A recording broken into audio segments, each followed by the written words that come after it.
I think these two individuals here on the cover of King of the Ring 1993 are the wrong people to be on the cover. If you know anything about this event, there's only one guy that could be on the cover of that, really, and that's Bret the Hitman Hart. But then again, it probably would give the game away quite a bit. But yeah, this is going to be my thoughts on this VHS, the first King of the Ring pay-per-view, not the first King of the Ring event, because I think that happened in the 80s sometime, and Don Morocco won that one. It's the first King of the Ring that's actually on pay-per-view that the WWF did, and it was a pay-per-view I enjoyed. I enjoyed the concept, and let's face it, if you like wrestling, there's a good chance you do like tournaments within wrestling, and I don't think there's enough of these, and especially not in WWE these days anyway. I mean, they did resurrect the King of the Ring, but I like it as a pay-per-view, you know. And it certainly did mean something back in these days. Sure, there were some bad choices for winners or whatever, but yeah. Anyway, this event, I don't know, quite substandard, but obviously looking through rose-tinted nostalgia glasses, I've found plenty to enjoy as well. The commentary team on this one was Macho Man Randy Savage, Jim Ross and Bobby the Brain Heenan, and I really like their dynamic as a commentary team. I thought it was a very underrated commentary team, that one, and Bobby Heenan just cracks me up, something rotten, and it's always good to hear Savage. He brings something to the match, and Jim Ross was on form back then, wasn't he? But yeah, it starts off with a great opener between Bret the Hitman Hart and Razor Ramon.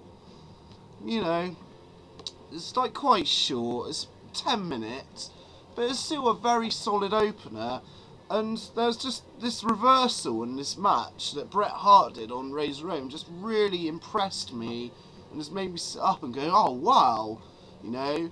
I mean, people often say Bret Hart is formulaic or whatever, but it's little things like different moves or reversals or ideas that make him one of the best wrestlers ever, in my opinion. But yeah, the reverse I'm talking of is like Razor goes for the Razor's Edge, near the turnbuckles, and Bret Hart just literally flips over the turnbuckle, like just walking along, and then gets him on an inside cradle for the win. And that is quite a solid opener, I must say. And then he advances to the semi-finals. Then there's Mr. Perfect versus Mr. Hughes. Mr. Perfect is a face. Mr. Hughes, he can't have been in WWF for that long at this point. I know he had a stint here. He's probably been around 3 times from what I recall, but each time for not for long. But it showed footage of Mr. Hughes literally taking out The Undertaker and Paul Bearer and stealing the urn. And that kind of, you know, kind of more talking about that really in this match. Mr. Perfect tried his best to make this short match good, but it just wasn't working. Although Mr. Hughes can bump pretty well for a big guy, he seemed pretty limited back in the day. You know, all he was, to me, was a menacing appearance. I liked him as Lex Luger's bodyguard in WCW, but yeah, just a bit of a throwaway match. Mr. Perfect tried to make it good, you know, with his selling, because he's one of the best sellers ever. And yeah, it ended on a lame disqualification when Hughes hit him with the urn. And then there's Hacksaw Jim Duggan versus Bam Bam Bigelow.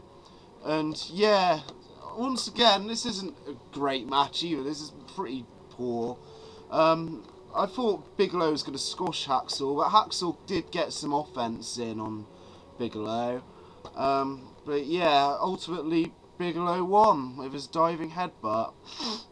And then there's Tatanka versus Lex Luger, and this goes to a 15-minute draw. Yeah. But I've got to say, the beginning of it, where Luger's posing in the mirror, and then Tatanka comes down and just flips the mirror onto him, like the crowd go wild for that. But then they're just doing their normal thing, you know, they're quite generic wrestlers, aren't they? So they don't really click or cause any sparks to fly, just like their feud did, like a year later. But yeah, they wrestled to a 15-minute draw. Bigelow receives a bye to the final. And then it's undoubtedly the match of the night, or one of the matches of the night. Bret the Hitman Hart against Mr. Perfect in the first lot of semi-finals. This is brilliant. It's definitely up there with their SummerSlam match, maybe even better. It's a different type of match to that. I think there's more storytelling as well. Before the match, there was a great little interview with both of them, with Gene Unkelund, like in between them, and they were like saying, "My dad's better than your dad," and all that kind of thing, and it was really good. I enjoyed that, and the match was excellent. It had a lot of good storytelling, and Perfect being a bit of a heel or whatever, but still being a good guy, and it was about sportsmanship and respect. Bret Hart took a nasty looking fall from the ring apron. That just looked quite sick to me, and like injured his knee. I think he said something about it in his book. But yeah, great match. Bret Hart wins in the end. And then there's like handshake, and yeah, definitely one of the matches of this vid. It's on the Bret Hart DVD. I'm sure a lot of people have seen it. It is great. And then there's fucking Hogan and Yokozuna. And I think, I don't know, to me it just took a lot of time, was slow, reminding me a bit of Hogan and Andre, but this was the match the crowd were mostly into from non-stop. Yeah, there's lots of cameramen at ringside. One of them does something with some flash paper to make the illusion of fire. Then Hogan gets beat by Yokozuna doing a leg drop on him nonetheless, which is quite odd. Yeah, not a great match really.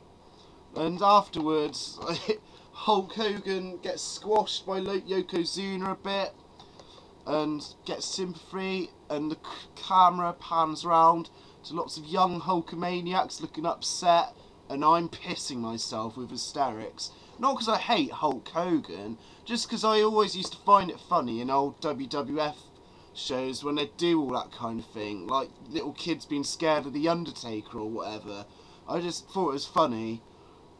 And then, it's weird, there's an 8-man tag team match with Smoking Guns, the Steiners versus Money Inc. and the Head Shrinkers, and it seems quite good, you know, but it just didn't seem long enough, and I didn't see a lot of the Steiner brothers in the match. And yeah, $1 Million Man like put the $1 Million Dream on Billy Gunn, and then just like left him there, and then Billy Gunn just, it was a really random finish. Billy Gunn just cradled him, and then they all had a brawl at the end, and that was it. Very strange match.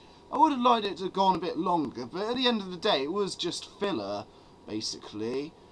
And then there's Shawn Michaels against Crush. Not a bad match, you know. Shawn Michaels does his best to like sell, and Crush looked good doing stuff he was good at, basically pulling off some alright drop kicks for a guy his size, and power moves and whatever.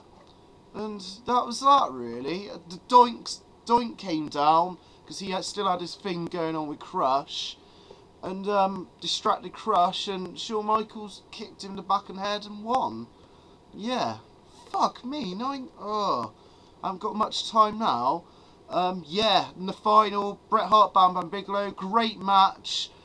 Bret Hart just gets beat the shit out of, even loses, and then a reverse decision. Bret Hart wins, obviously, and yeah, good stuff. Then afterwards, there's the whole angle set up with Jerry Lawler and Bret Hart, and yeah, pay-per-view with some interesting moments, quite significant in the annals of history, but not an awesome pay-per-view by any means. But yeah, that's my thought on this VHS. Definitely worth watching for the Bret Hart matches.